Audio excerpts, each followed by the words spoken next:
Kasi alam mo na yung will ng God is good, the best for each one of us. So, all we have to do is listen to Jesus at love one another as Jesus loved us. Magmahalan kayo tulad ng pagmamahal ko sa inyo. Tulad ng Ama.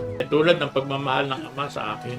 Ayun ang mga napakaganda eh. Tawag ka nun, anong kaya namin magmahal kung mukha ng pagmamahal mo? Eh, Diyos ka. Oh. You are my son, man. Don't forget, Like father, like son. like father, like son. What I can do, you can do also. And you can do more. Ang importante po is kung ano ang sinasabi ni Jesus Christ para magkaroon tayo ng eternal life at maligaya tayo dito sa mundo, gagawin natin. At sinabi naman niya, madali lang yan.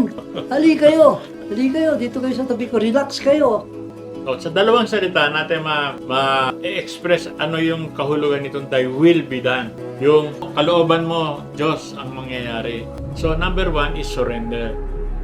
Surrender yourself. Surrender mo yung choice mo doon sa choice ng God. Minsan tayo, magsusurrender tayo. Kung lalagyan natin ang halaga, sabi sa iyo ng God, i-donate mo na yung 100 pesos mo doon. Tapos bubunutin mo gano'n, eh nakita mo 250. Hindi mo ibibigay. 15 na lang, Lord. Pwede rin.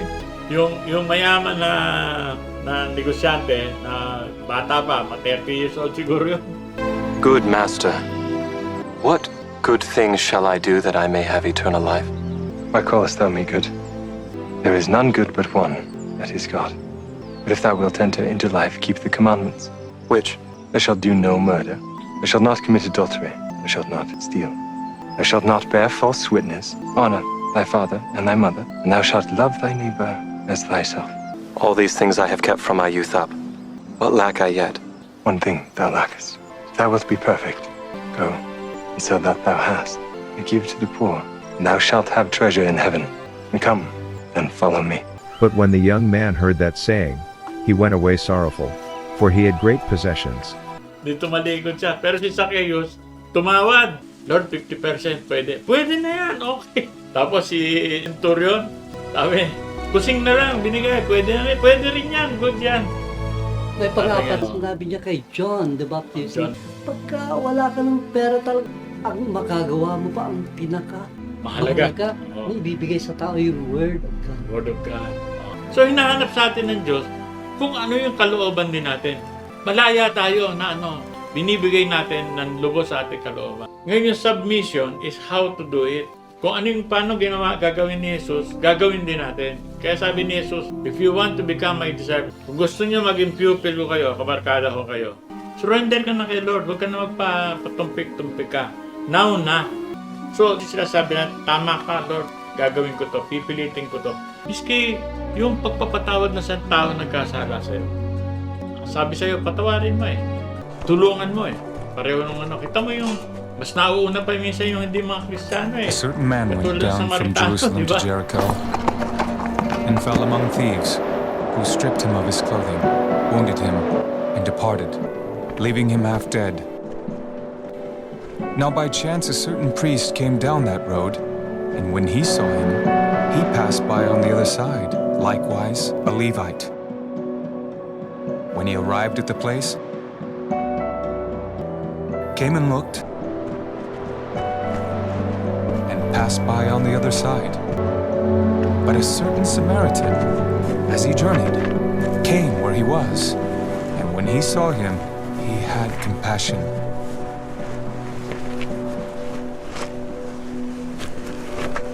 So he went to him and bandaged his wounds.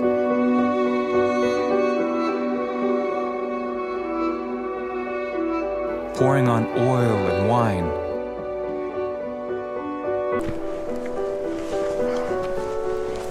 he set him on his own animal, brought him to an inn, and took care of him.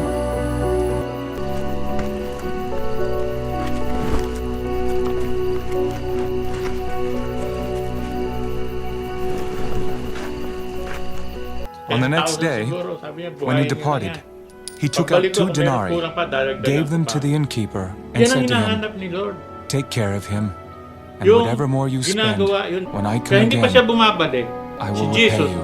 Kasi Kaya naman yung bumalik, pero gagawin niya lahat yun. Ano ngayon ang naging role na? Bawat isa sa atin, gawin natin trabaho ni Jesus. Naakit ka sa langit. First time mo maririnig na pasasalamatan ka ng Diyos. Salamat, Jim. Salamat, Kuya Joe. Salamat, ate. At sasalamatan kayo directly. Salamat, Brother Joe. Oo. Sa tatanong ni Brother Joe, bakit ka nagpapasalamat? Anong ginawa ko? Sasabihin ni Jesus, Oo. naniwala ko. Naniwala ka siya. Simple. Simple lang yun. Sabi ni Paul hindi niya ba alam na Christ is in you? Sinasabi niya lagi. Kaya Lagi. kasama rin po namin si Jesus. Sabi ni Jesus na wala kayong magagawa pag wala ako. Akalain mo sasabihin sa'yo ni Jesus hihiin mo yan. Hindi niya sasabihin yun, Brother Joe, pag hindi niya ibibigay, di ba? So, Brother Joe, anong hihingin natin? Itong pinag-usapan natin to, lalo na tayo mga Pilipino, ang hilig natin kumain talaga. At tayo lang yung sa balat ng lupa yata na gustong-gustong kumakain na may kasabay Kwentuhan pa ng kwentuhan. Kasi meron man tayo mga fasting days, meron tayong abstinence. Pero mahalaga rito is nire-request natin sa Kanya yung para sa atin. At kabuuan lahat yun. So, give us. Pinapakita natin dito yung pagtitiwala bilang mga anak ng Ama sa langit na lahat ng maganda, for everything is beautiful that comes from God.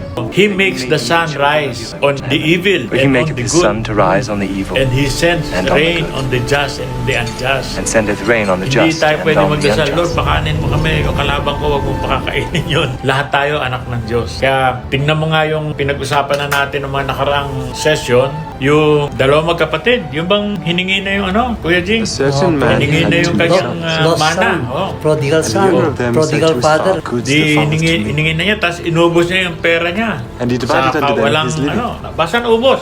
Pero yung ama, inaantay siya. At sa pag-aantay niya, malayo pa, nung pabalik na yung anak, nakita na niya. Na-focus ngayon doon sa naiwan na anak, yung sa panganay. Sabi, ba't ganun? Ako, tagal-tagal ko na rito. Hindi mo pa ako binigyan ng isang ganitong party na ibibigay sa kapatid ko na ganyan. Masama o mabuti, ang Diyos lagi ay nagpapadala ng ating pangangailangan. Kaya pagka tayo nagdadasal, we pray for everybody. Wala tayong itatangi. Hindi mo pwede idasal, magre-request ka, Lord, pwede ba kunin mo na siya, Yung mga negative prayer, noble lie ang tawag. Makikita natin minsan na bakit siya ganon, umuunlad, ba't ako ganito, hindi naman ako nagkakasala, ba't ako walang makain, ganito. Siya maraming kinakain, hindi naman siya gumagawa ng mabuti. Huwag natin iparis yung iba sa atin. Paparis natin yung ating sarili, sa sarili natin dapat nating gampanan. And He gives to all living their food in due season. Lahat ng pagkain darating sa tamang panahon. Sa Kanya nang gagaling yan dahil Siya gumawa niyan. Pati tayo, ganun din. Madali at intindihan kasi nai-relate natin sa relasyon ng tayo at saka anak natin Tama, tayo at saka yung tatay tama. natin siya. Makikita mo kung paano magbibigayan ang ama, ang kanyang anak in real life. Kung anong kaya niyang ibibigay niya. As a matter of fact, ibibigay niya ang buhay niya. At saka, sinabi ni Jesus Christ dyan, ask and you Ask, shall receive. you shall be Even given. before you ask, it's already given Seek to you. and ye shall Ano ba, Lord? find. Hihingi ba ako? It shall Hindi, be alam mo na opened yung unto you. kailangan ko. Sabi mo, ibibigay mo na. So, kung gusto mo hindi humingi ibibigay ko pa rin.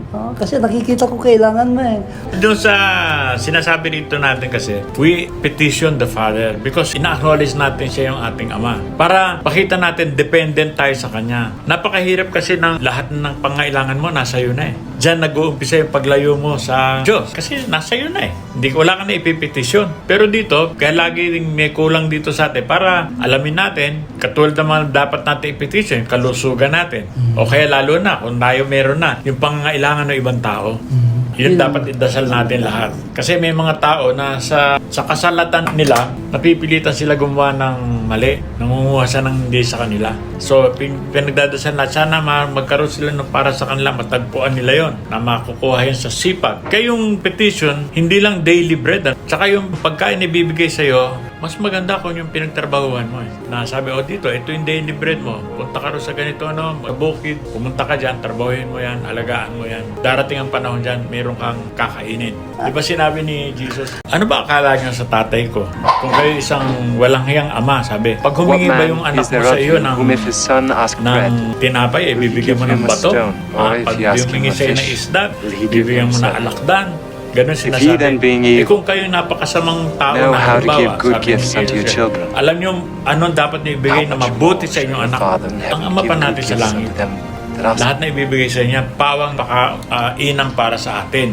Nasa nature din yan eh. Talagang ang creature magmamahal ng kanyang anak. Hindi niya pababayaan. Nature yun. Sabi ni Paul, itinanim ko yung binhi, diniligan ni Apollos, pero ang Diyos ang nagpapalaki niyan. Ganon din tayo. O kaya meron tayong halaman, o meron tayong baka, alagaan natin yan, makakuha tayo ng pagkain niya. Kung manok yan, mangingitlog yan. Kaya ang Diyos ang gumagawa nun. Anything na nagtatribe, sa God galing yun. Totoo yun. Yung unang-una, hindi ko masasabing ano. Kasi yung, sabi biminwit naman ako, naging isda naman ako, nagtatanim naman ako. Importante malaman din na yung pinagtataniman mo, bigay ng Diyos yun. Yung pinagpipisingan mo, bigay ng Diyos. Even before you ask, it's given to you. Ngayon, kung hindi ka makakuha, tapos gusto mong tulungan kita kumuha, tutulungan din kita. In the same way, ang ating Ama na tao, ganun din ang gagawin. O anak, anong ginagawa mo dyan? Ito, nahirap-hirap. O, tutulungan kita. Sila Pedro, merong experience dyan kay Jesus Christ. Magdamag silang na nanghuli ng isda, namamalakaya sila. Nung madaling araw na, pabalik na sila, wala pa rin sila makuha. Nakita sila ni Jesus. Ang sabi sa kanila, doon nyo ba yung lambat ninyo sa kabila? Kung halimbawa, nasa kaliwa sila ng uhuli, sabi sa kaliwa nyo ilagay yung lambat. Sabi, magdamag na kami nag-uhuli, talaga wala akong isda dito. Sige, pero sinunod niya. Pag sunod niya ang ganon, nung iladlad nilang ganon, nung hanguin nila yung lambat, ang daming nakuha na isda. Halos lumubog daw yung kanilang mga bangka. Pagkatapos nung pumunta na sila dumaong na sila sa Pambang, alam mo, sabi sa kanila ni Jesus, hindi naman sila sinabi, sige, pagbili niyo muna yung mga isda. Sabi ni Jesus, come, follow me. Iniwan nila eh. Sabi agad ni Peter kay Jesus, Panginoon, Makasalanan ako. ganito ito eh. Wala tayong dapat ikatakot. Sundin lang natin siya. Kung saan tayo maglalambat, saan tayo pakain. So yung daily bread na yan, yan yung sa araw-araw na hinahanap natin. At doon sa kwento, kung isda lang kukunin natin, sabi, sobra-sobra yan, makukuha nyo. Meron ka pang isa-share. Yun ang isang dapat natin gawin bilang mga mamamayan na nagmamahal sa kapwa. We produce more so that we can share. I-share natin yan. Kaya yung specific si Jesus Christ, na sinabi naman ni Jesus Christ na God knows your needs, Yes. even you ask Him. Yes, Kaya, yes. But of course, sa ating Ama yun. Oo. He will determine if kailangan talaga natin yan. Yung Kuya Jing, kaya ako natatawa kasi yung gamot, ikaw iinom nun. Inumin mo. Sasabihin ko, ito ang solusyon, inumin mo. Ito ang solusyon, gawin mo. So, we have to first trust in God and then cooperate with Him para yung doon sa providence na binibigay niya. Sabi sa atin pumunta ka ron, lumiko ka doon. Sabi, paano mo makikita yung hinihingi mo? So, hindi tayo iniimbita ni Jesus na mag-antay na lang tayo ng pagkain dito to idleness, but want us to relieve yung pagwo-worry. Tanggalin nyo na yung pagwo-worry. Huwag na kayo sa kinabukasan. Ngunit hanapin muna ninyo paghahari ng Diyos at ang kanyang katuwiran at ang lahat ng mga bagay na ito ay daragdag sa inyo. To those who seek the kingdom of God and His righteousness, ang pangako ng Diyos, He promised to give all else in addition. all these All things shall things be added you unto need you. will be given to You you. need, Nandun yung need lagi na sinabi namin kanina. Pananaw namin na talagang yun ang daily bread, ang daily needs. Alam mo nung una sila gumagawa ng daily bread doon. Sila yung bread nila, yung loaf talaga, yung loaf of bread. Kaya nga yung our bread, paghahatian mo hindi naman isang pandesal yun. Malaki yun. Maraming Na asukal yun. hinahati, Kaya pinuputol-putol nilang ganun yun. Kung sineshare. So yung paghingi natin, pagdasal natin, we have to do our part. We have to work. We have to plant something para may time mag-collect. So pray and work. It's always together. Ora et labore. Pray and work. Pray is as if everything depended on God, and work as if everything depended on you. Pray and work. So we all have to work. We have to do our part. Maybe maliit lang, pero mahalaga kasama tayo doon sa nagsusumikap. So today is this day, lalo na yung pagbabagong natin, metanoia, yung pagbabagong puso, pagbabalik loob sa Diyos, Lagi ngayon, this moment. Kaya nga sinasabi ni Jesus, yung nakaraan, kalimutan mo na. Wala ka na magagawa doon. Yung kinabukasan naman, huwag mong isipin yon. Ang isipin mo yung ngayon, this day din. Kaya habang nandito tayo, we commune with God, we commune with people. Lagi natin isipin yung kapakanan ng iba at yung mga magandang mangyayari sa pamamagitan natin. Yung nga yun, yung parable of the talents ni Jesus Christ.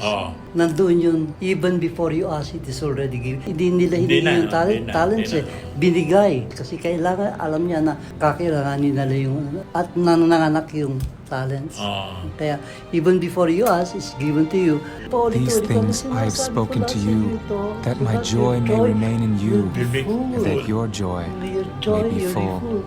Yung kaligayahan na nararamdaman ko, mapupunta sa inyo. Doon sa Deuteronomy, no, sabi, tinuruan nga kayong magpakumbaba. Ginutom niya kayo bago binigyan ng mana. Isang pagkain hindi ninyo kilala, ni ang inyong mga ninuno ay hindi ito alam. Ginawa niya upang ipaunawa sa inyo na tao hindi lang sa tinapay nabubuhay ang tao, kundi sa bawat salitang nagmumula sa bibig ng Diyos. You look Kasi nung hinamon ni Satanas si Jesus Christ, tinakaw niya eh. If you Galing si truly Jesus are the Christ Son sa of God. fasting. Sabi niya, kung ano, gawin mo itong Turn this stone. batong to, gawin mo tinapay. Sabi ni Jesus, Satisfy hindi niya susundin your siya. Kasi desires. pag sumunod siya kay Satanas, boss na niya. Di ba? Sabi, man does not It is live by bread alone, but by the word that Man shall happens not forth live from by the mouth bread of alone. God. Man lives by the word of God, not by bread alone. So yung pagkain at saka yung pagkain din ng kaluluwa natin, yun mas mahalaga pa doon sa tinapay sa atin. Nawawala tayo ng focus. Kaya minsan pagka Diyos, sinabi ni Jesus dito sa Deuteronomy, kaya kayo ginutom para maalala nyo ang Diyos eh. At dyan nga yung kailangan pakainin mo rin ang isip mo, lalo na yung espiritu mo ng salita ng Diyos. Yung salita ni Jesus, yung word na yun, is the bread of life. Hingi, Brother Joe, Brother James, Brother Marlon, humingi kayo. Walang limit ang kayamanan ko. So, nung hingi mo, Brother Joe, Hinihingi ko na lahat ng tao sana masiyahan din. Matanggap nila yung para sa kanila. Makita ninyo. At ang pamamaraan yan ay sundin nyo si Jesus. Dahil mahal kayo, hindi nyo lang makita kasi kung saan kayo napupunta eh. Pero kung tutunin nyo itong pinag-uusapan natin dito, kung meron kayong Biblia sa bahay, masusumpungan nyo to, itong mga pangako ni Jesus. Yan din ang pangako ng Diyos doon sa lumang tipan. Ang tinuro lang sa atin ni Jesus, ipagdasal din natin yung mga ibang tao. Hindi lang yung ating sarili lamang. you cannot imagine that beautiful relationship. Ordinary wisdom cannot define that relationship. But sa tulong ng ating Ama, makikita natin. At makapagbahagi tayo ng mga tinanggap natin sa ating Ama sa ibang tao. Special thanks to the following producers. The gospel films used here: The Word of Promise, Mormon Tabernacle Orchestra, Google Images.